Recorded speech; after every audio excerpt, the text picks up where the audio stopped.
Hi students, how are you all? And welcome everyone to the class 10 physics class, chapter number 12 electricity, part number 23, and this is our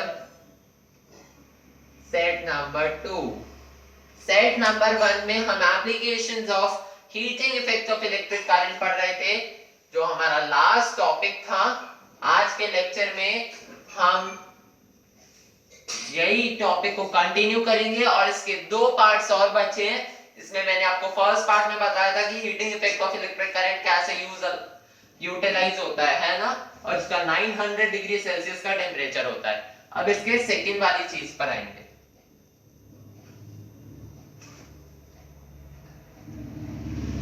क्या ही continue करेंगे. यहां से the heating effect of electric current till continues is utilized in electric bulbs. आप लोग लिख लीजिएगा पूरा, है ना, वहां पे डैश डैश नहीं कीजिएगा. the heating effect of electric current is utilized in electric bulbs, जिसको हम इलेक्ट्रिक लैंप्स भी बोलते हैं. फिजिक्स के अंदर इलेक्ट्रिक बल्ब्स को इलेक्ट्रिक लैंप्स भी बोलते हैं.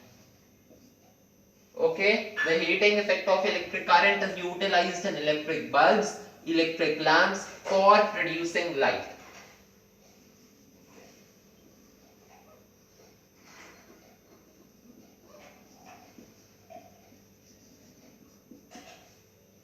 अब देखो कितना इजी है कि जो हीटिंग इफेक्ट होता है इलेक्ट्रिक करंट का इलेक्ट्रिक बल्ब में, जिसको हम इलेक्ट्रिक लैंप भी बोलते हैं, वो लाइट प्रोड्यूस करता है. ठीक है, कहां हीट जा रही है? लाइट को प्रोड्यूस करने में यूटिलाइज हो रही है. ठीक है, अब इलेक्ट्रिक करंट एक बहुत थिन हाई रेजिस्टेंस वायर, कौन सा वायर? वही नाइक्रोम अलॉय यूज हो रहा है. कौन सा हो रहा है? Nichrome. Okay, when electric current passes through a very thin high resistance tungsten filament. कौन सा फिलामेंट? टंगस्टन. इस फिलामेंट से रिलेटेड क्वेश्चंस आते हैं. ये वाला पॉइंट बहुत इंपॉर्टेंट है, prepare it well. Okay, tungsten से रिलेटेड क्वेश्चंस आते हैं और हम अभी अगले पार्ट से क्वेश्चंस भी करेंगे, तो उसकी भी प्रैक्टिस होगी. ठीक है, तो जैसा कि मैं बता रहा था कि इलेक्ट्रिक करंट एक बहुत thin high resistance tungsten filament, क्या होता है? सपोज एक बल्ब है, तो टंगस्टन फिलामेंट बल्ब के अंदर प्रेजेंट रहेगा. ठीक है, और उसकी रेजिस्टेंस हाई रेजिस्टेंस, मतलब भले टेम्परेचर कितना भी बढ़ जाए, टंगस्टन फिलामेंट उस टेम्परेचर को झेल पाएगा, उसको संभाल पाएगा, है ना. वो चीज कह रहे हैं यहाँ पे. ठीक है, when electric current passes through a very thin high resistance tungsten filament of an electric bulb, the filament becomes white hot and emits light. अब अच्छा, पिछले वाले पॉइंट में क्या था? इन सब में इलेक्ट्रिक आयरन, इलेक्ट्रिक केटल में, इसमें रेड हॉट हो जाता था, लाल कलर की लाइट आती थी. इसमें व्हाइट हॉट होगा, इसलिए बल्ब से व्हाइट कलर की लाइट आती है ना, और लाइट आएगी. अब इधर हमें ध्यान देना है कि सेम करंट फ्लो हो रहा है टंगस्टन फिलामेंट में इलेक्ट्रिक बल्ब के, और उससे बहुत ज्यादा हीट प्रोड्यूस हो रही है, लेकिन नेग्लिजिबल हीट प्रोड्यूस हो रही है कॉपर के कनेक्टिंग वायर्स में. मतलब जिन कॉपर के कनेक्टिंग वायर्स से बल्ब कनेक्टेड है, उधर करंट या उधर हीट बहुत कम प्रोड्यूस हो रही है. क्लियर? और ये क्यों हो रहा है? इस फैक्ट की वजह से हो रहा है, because the fine tungsten filament has very high resistance, whereas copper का रेजिस्टेंस बहुत कम होता है. हमारा टंगस्टन का रेजिस्टेंस ज्यादा होता है, कॉपर का रेजिस्टेंस कम होता है. पिछले वाले में हमने नाइक्रोम पढ़ा था, नाइक्रोम का रेजिस्टेंस ज्यादा था, कॉपर का कम था. इधर भी टंगस्टन का ज्यादा है, कॉपर का कम है. ठीक है, अब एक टंगस्टन क्या है? अच्छा, टंगस्टन एक मेटल है जो इलेक्ट्रिक बल्ब के फिलामेंट को बनाने में यूज किया जाता है. क्यों यूज किया जाता है? क्योंकि उसका मेल्टिंग पॉइंट बहुत हाई होता है. याद रखना, उसका मेल्टिंग पॉइंट कितना होता है? 3380 डिग्री सेल्सियस. ठीक है, मेल्टिंग पॉइंट कितना होता है? 3380 डिग्री सेल्सियस. और इस हाई मेल्टिंग पॉइंट की वजह से tungsten filament can be kept white hot, मतलब उसको व्हाइट हॉट रख सकते हैं, ठीक है, without melting away.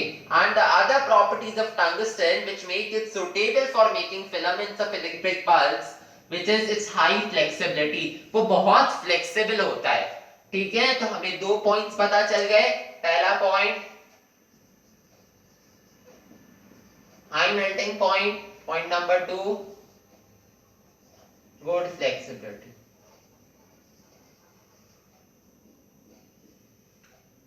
ठीक है।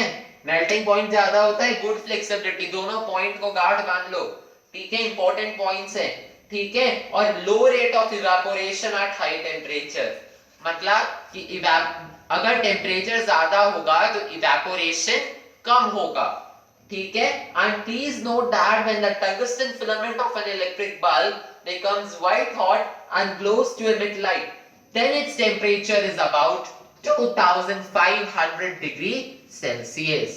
Okay, then its temperature will be 2500 degree Celsius. And if air is present in an electric bulb, अगर बल्ब में हवा present है, then the extremely hot tungsten filament would burn up quickly in the oxygen of air. भाई अगर bulb में हवा present होगी तो आग लग जाएगी, है ना। इसलिए इलेक्ट्रिक बल्ब में हम एक केमिकली अनरिएक्टिव गैस भर के रखते हैं, ठीक है। सॉरी, एक केमिकली अनरिएक्टिव गैस भर के रखते हैं, और वो, ठीक है, एक केमिकली अनरिएक्टिव गैस भर के रखते हैं। कौन सी गैस होती है? आर्गन होता है अपना, और नाइट्रोजन होता है, ठीक है।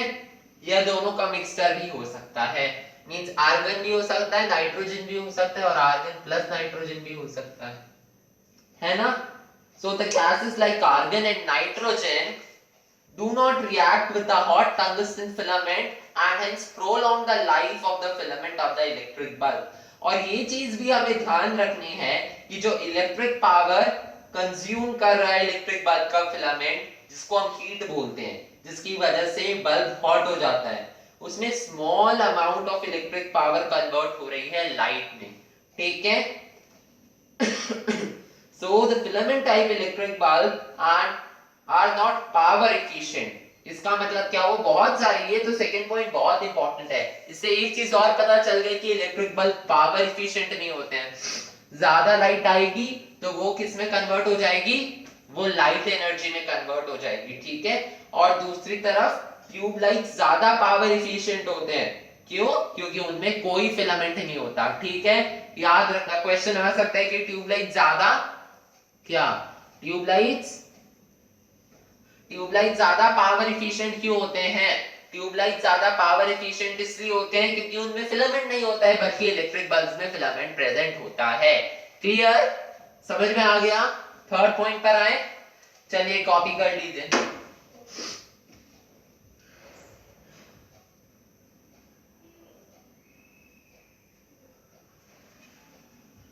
So thank you everyone for watching the second part. Wait for the next part. Till then, bye bye.